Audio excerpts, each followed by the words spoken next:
Bismillahirrahmanirrahim. Assalamualaikum warahmatullahi wabarakatuh. Perkenalkan, nama saya Musdalifah Mansur, SPT MSI. Saya merupakan salah satu dosen di Prodi Peternakan Fakultas Sains dan Teknologi Universitas Muhammadiyah Sediryan Rapah. Kali ini saya akan menjelaskan mengenai salah satu mata kuliah yang wajib dipenuhi oleh mahasiswa, yaitu mata kuliah Ilmu Genetika Ternak. Mata kuliah ini disajikan pada semester genap dengan bobot 2 SKS. Mata kuliah Ilmu Genetika Ternak merupakan mata kuliah yang sesuai dengan bidang ilmu saya, yaitu produksi ternak. Adapun deskripsi mata kuliah Ilmu Genetika Ternak adalah mata kuliah ini mempelajari tentang pemahaman dasar-dasar pewarisan sifat kualitatif dan kuantitatif pada level individu menurut hukum Mendel dan pada level populasi menurut hukum Hardy-Weinberg. Melalui pendekatan teori genetika klasik dan genetika kuantitatif, mempelajari tentang DNA, ekspresi, dan perubahan frekuensi dari gen maupun sintesis proteinnya, serta memberikan pengalaman praktek dalam simulasi proses pewarisan sifat genetik, mendalami dan mampu menganalisis kejadian-kejadian di alam, khususnya di bidang peternakan dari aspek genetik.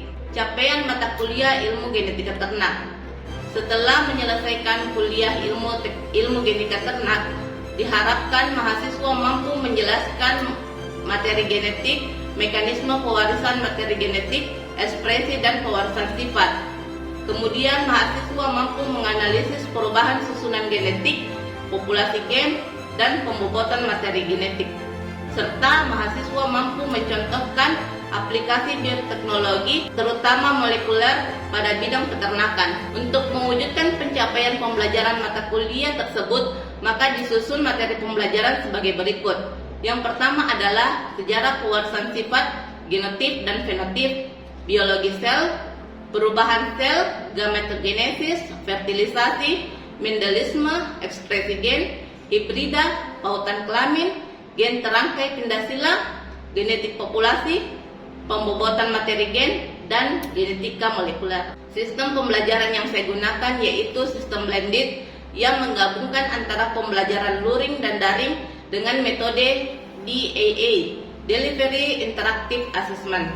Yang pertama adalah delivery, metode pembelajaran dengan metode ceramah, presentasi, dan pembelajaran tatap muka yang dilakukan secara daring maupun secara luring. Hal ini bertujuan untuk memastikan bahwa materi pembelajaran disampaikan secara efektif dan efisien kepada mahasiswa.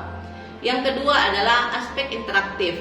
Metode pembelajaran ini menekankan pada interaksi kepada mahasiswa melalui forum diskusi, tanya jawab maupun diskusi kelompok. Dan yang ketiga adalah pada aspek asesmen. Teknik pembelajaran yang dilakukan dengan memberikan tugas maupun ujian. Hal ini bertujuan untuk menilai sejauh mana mahasiswa telah memahami materi pembelajaran yang telah saya berikan. Untuk sistem penilaian meliputi aktivitas, kehadiran, keaktifan, tugas mandiri, tugas kelompok, UTS, dan UAS. Hasil evaluasi nilai tersebut saya infokan secara transparansi melalui WhatsApp group ataupun mading di prodi agar mahasiswa tersebut apabila mendapatkan nilai yang kurang baik dapat segera diberikan perbaikan sesuai dengan kalender akademik yang ditentukan oleh Universitas Muhammadiyah Sediryan Rapah. Adapun proses pembelajaran yang saya lakukan dapat dilihat pada video berikut. Assalamualaikum warahmatullahi wabarakatuh. Waalaikumsalam. Puji syukur marilah kita panjatkan kehadiran Allah Subhanahu wa taala atas rahmat dan hidayahnya sehingga hari ini kita dapat berkumpul kembali di ruang kuliah ini dengan sehat walafiat dan masih diberi semangat untuk datang dari rumah ke kampus. Sebelum kita mulai, marilah kita berdoa menurut agama dan keyakinan kita masing-masing.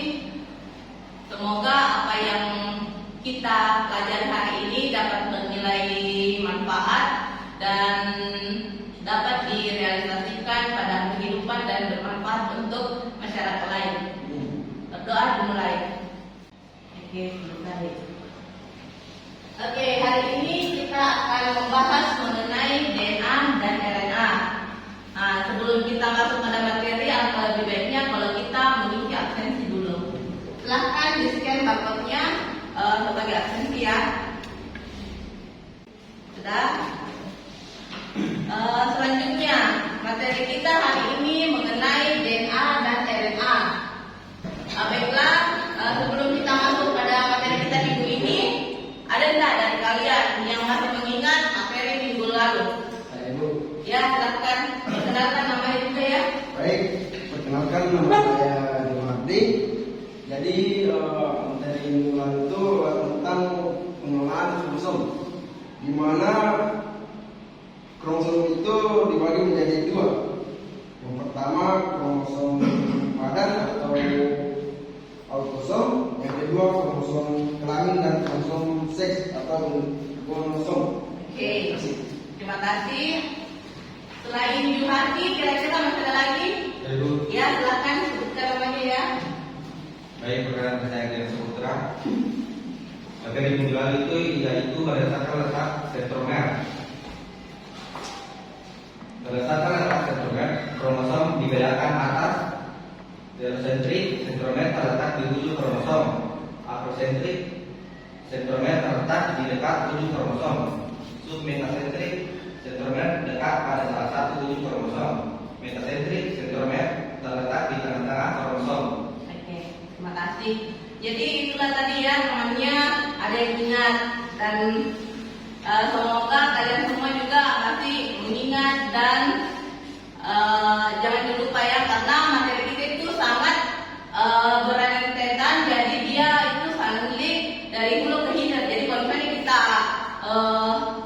lengah di materi minggu lalu, biasanya berpengaruh pada materi minggu ini.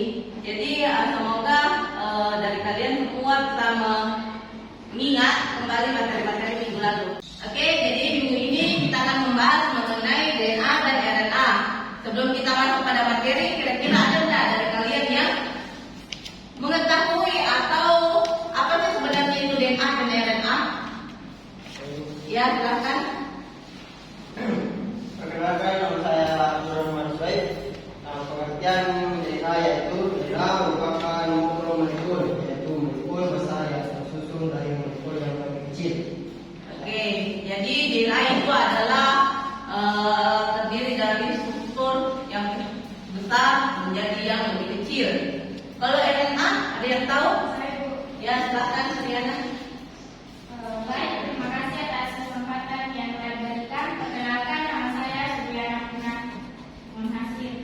Jadi RNA itu terbentuk dari DNA itu sendiri melalui proses transkripsi.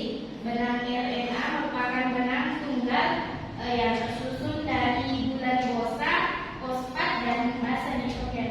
Oke, itulah ya penjelasan dari teman-temannya. Jadi untuk lebih jelasnya kita langsung saya masuk ke materi.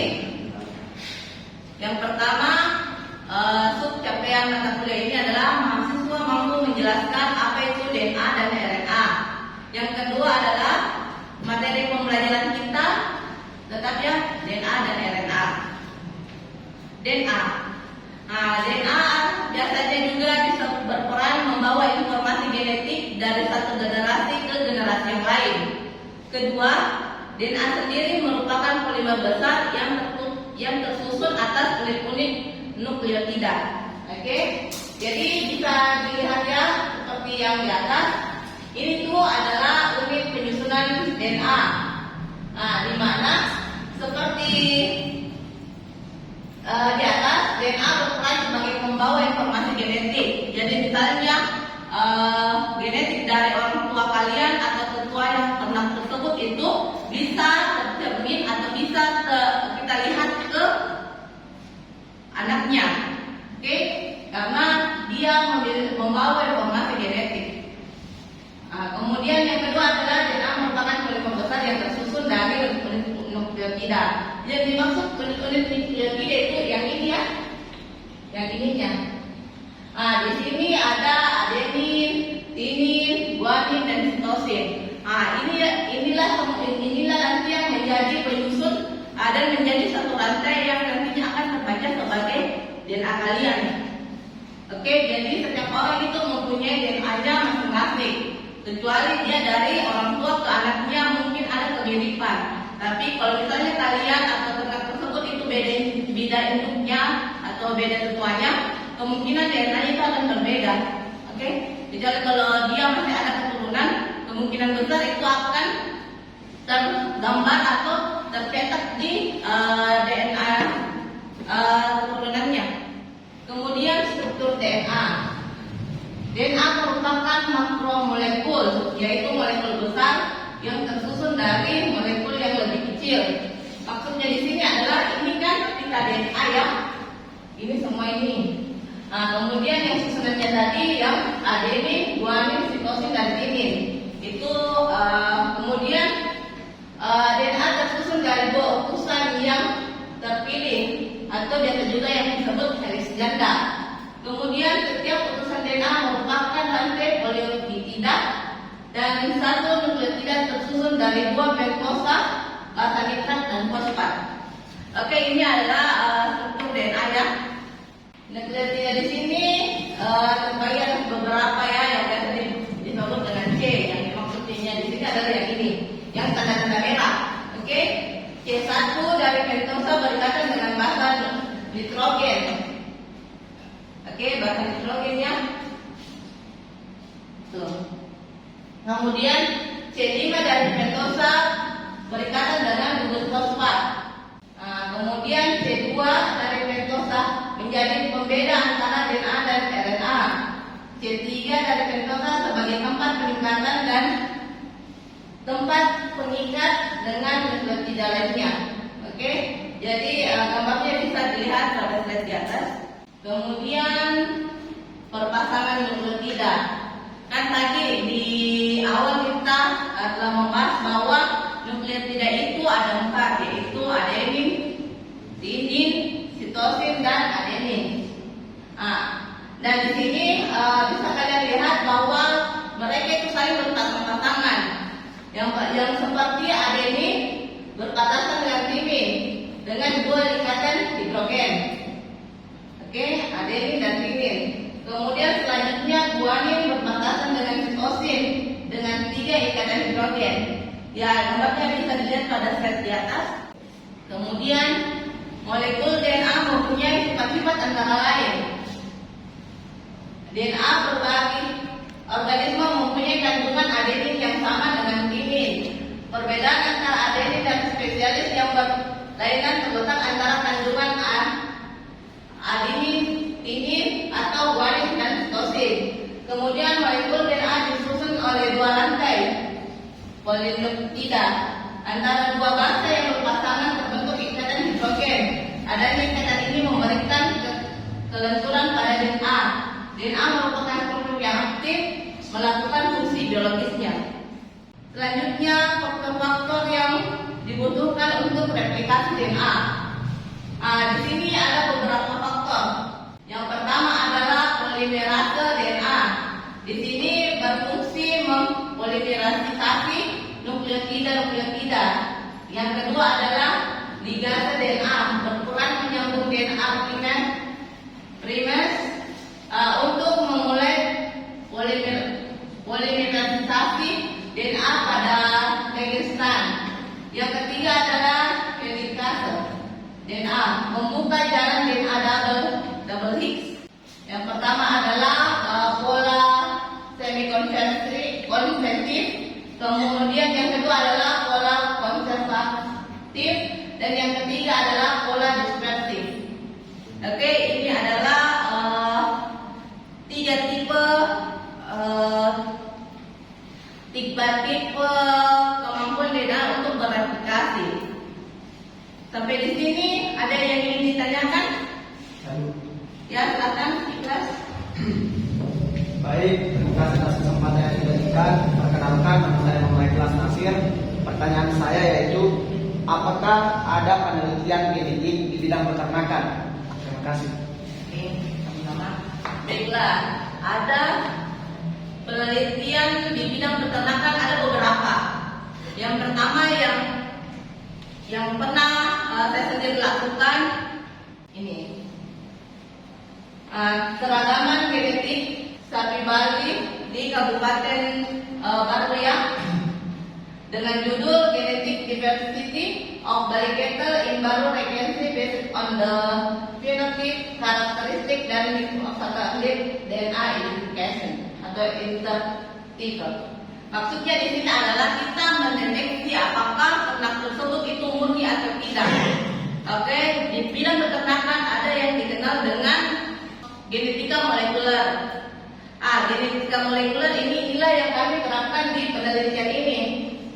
Penelitian ini tuh sapi Bali pada umumnya itu dia memiliki penciri yang pertama yang disebut dengan penciri mikrosatelit Logut Health 9 dan Indra 035. Dari dua DNA penciri ini tersebut itu adalah penciri khas untuk sapi Bali. Jadi kalau misalnya ada DNA yang terdeteksi pada misalnya kita ambil sapi, misalnya ada yang bilang ini sapi Bali. Ternyata pada saat kita ekstraksi DNA-nya dengan menggunakan sistem molekuler, ternyata tidak cocok sekuensinya, frekuensi DNA-nya tidak cocok. Jadi itu tidak bisa terbaca. Ternyata dia bukan sapi Bali, dia sapi Brahman misalnya. Oke, jadi ini adalah salah satu teknik itu yaitu penciri keaslian. Dan di penelitian ini pula kita itu bisa melihat secara fenotip. Oke, fenotip itu kan apa yang tampak dari luar. Kemudian pada penelitian ini pula kita bisa melihat ciri-ciri sapi Bali pada umumnya. Yang pertama adalah adanya garis belut yang hitam itu yang di pundak. Itu kan garis belut dan itu hanya ditetapkan pada sapi Bali. Yang kedua adalah biasanya itu sapi Bali kita istilahkan dia mempunyai kos kaki karena ada warna putih dan sampai bagian lutut. Kenyataannya di lapangan ada yang misalnya sapinya itu sudah dikawinkan dengan induknya diibe dengan bangsa sapi lain misalnya. Kemudian anaknya memang Bali kelihatannya ya. Terus tanda-tanda yang spesifik secara fenotip dengan sapi Balinya itu dia sudah berkurang. Oke. Jadi kemungkinan kira-kira kan kalau misalnya dari fenotip, oh iya dia sapi Bali. Namun secara genetik tunggu dulu. Jadi begitu. Jadi di sini jadi kita lihat ini karakteristik fenotipnya.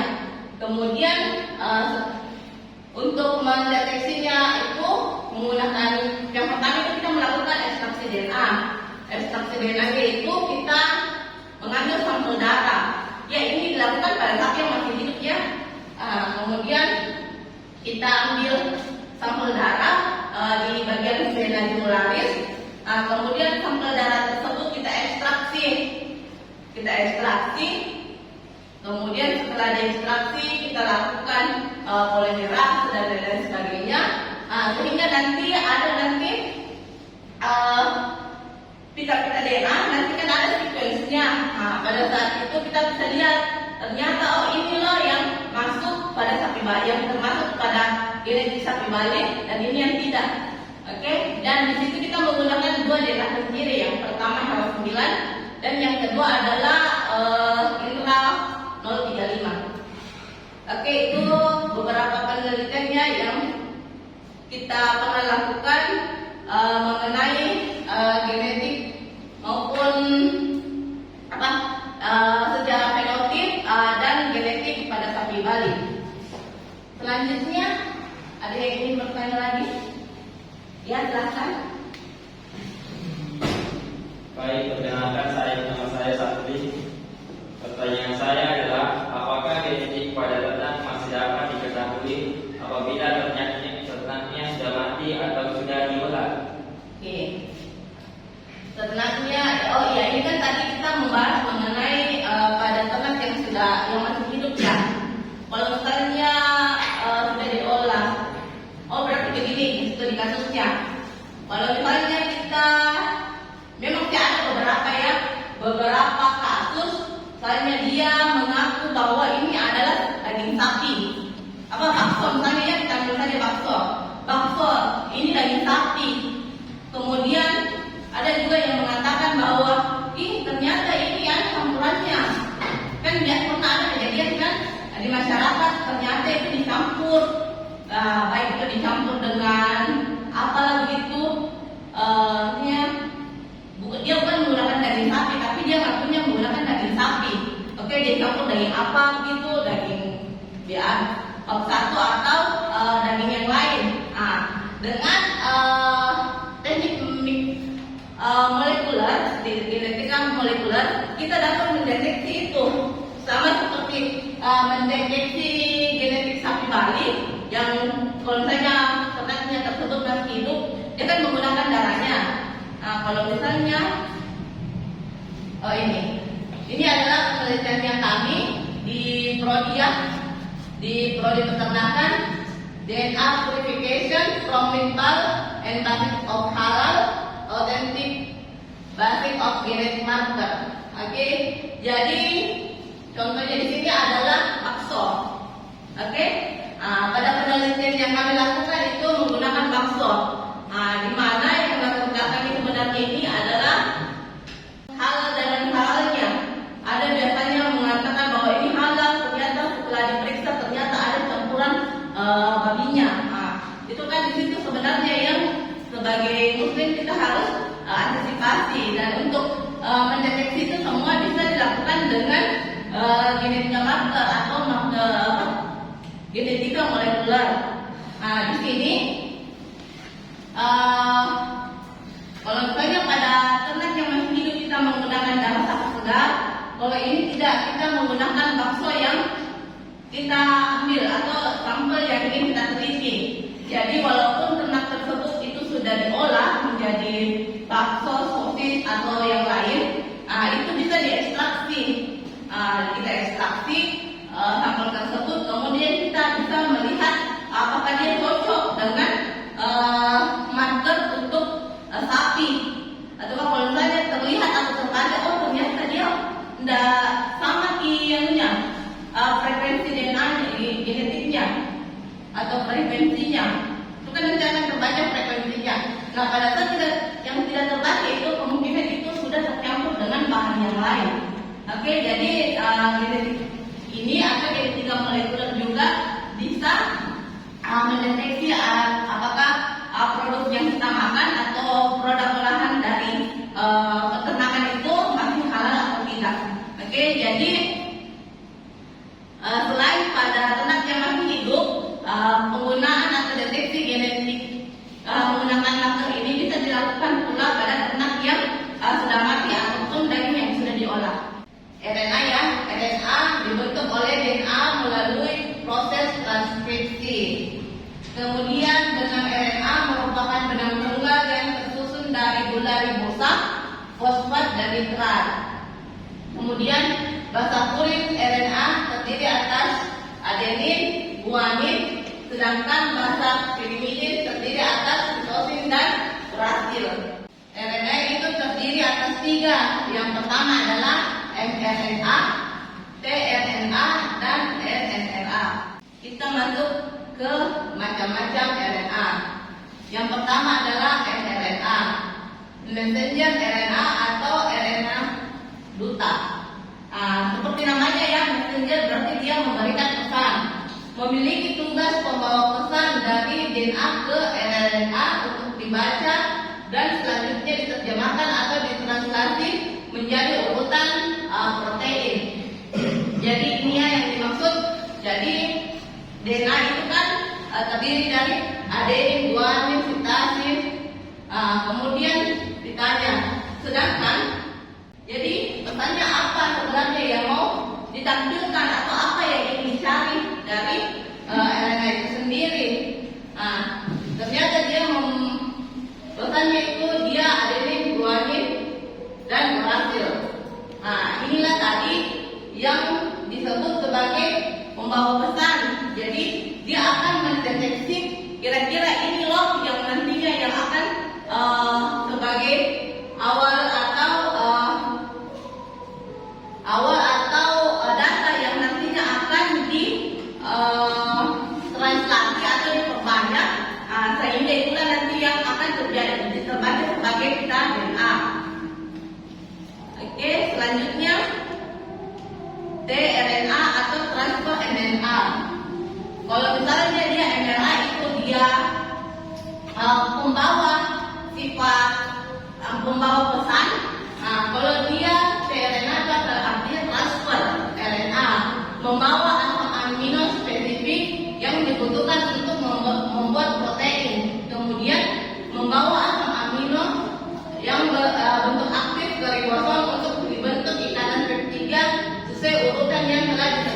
oleh mRNA. Jadi mRNA itu menentukannya urutannya tadi. Yang pertama yang guanin, adenosine urutannya ditentukan. Setelah itu ditransferlah dalam proses transfer RNA. Kemudian inilah yang membawa sifat asam amino ke ribosom. Selanjutnya, ada nggak kira-kira yang mengetahui apa sih dari penjelasan tadi? Ada yang mengetahui tentang perbedaan RNA dan DNA? Ya, silahkan. Perkenalkan, nama saya Saprianto. Jadi perbedaan DNA dan RNA itu pada gula glukosa, gugus H itu DNA, sedangkan gugus OH itu RNA pada C2. Kemudian basa nitrogen pyrimidin T itu DNA, sedangkan pyrimidin U itu RNA. Kemudian utas ganda itu DNA, sedangkan utas tunggal itu RNA. Oke. Itulah tadi ya perbedaan RNA dan DNA. Selanjutnya itu tadi yang dibahas mengenai dari teman kalian ya perbedaannya. Nah di sini secara telah dipetakan bahwa sifat yang membedakannya itu ada 6 jenis. Yang pertama adalah gula glukosidnya itu sendiri, bentuk normalnya, basa pyrimidin seperti yang tadi dijelaskan temannya, jenis atau macam DNA sendiri. Oke, tadi juga temannya sudah mengatakan bahwa jenisnya itu adalah tunggal dan apa sih namanya? Yaitu terdiri dari beberapa RNA. Kemudian ada keempat yang kadarnya seperti gula, dia itu DNA itu deoksiribosa, sedangkan RNA itu adalah ribosa. Kemudian bentuknya bisa dilihat ya, single stranded, double stranded. Kemudian ada juga kalau RNA itu single, berarti dia tunggal. Oke, kalau DNA itu ganda. Kemudian basa pyrimidinnya, kalau pada DNA itu ada tinin dan sitosin, sedangkan pada RNA itu ada urasil dan sitosin. Kemudian kita akan melakukan quiz. Oke, silakan ini quiznya. Oke, silakan ini quiznya.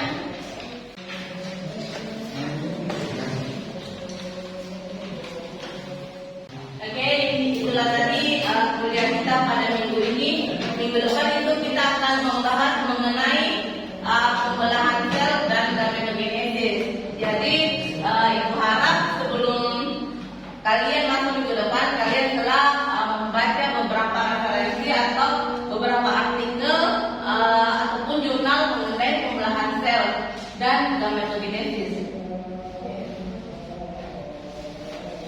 Oke, saya rasa cukup ya untuk hari ini.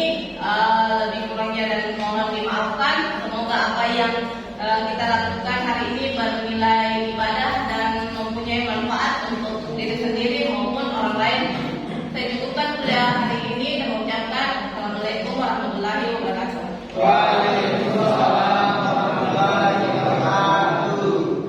Itulah tadi proses pembelajaran yang saya lakukan secara luring. Semoga dapat menjadi gambaran proses pembelajaran yang saya lakukan pada mata kuliah Ilmu Genetika Ternak, Program Studi Peternakan, Fakultas Sains dan Teknologi Universitas Muhammadiyah Sidrap Raptang. Demikian video pembelajaran ini saya buat. Atas perhatiannya saya ucapkan banyak terima kasih. Wassalamualaikum warahmatullahi wabarakatuh.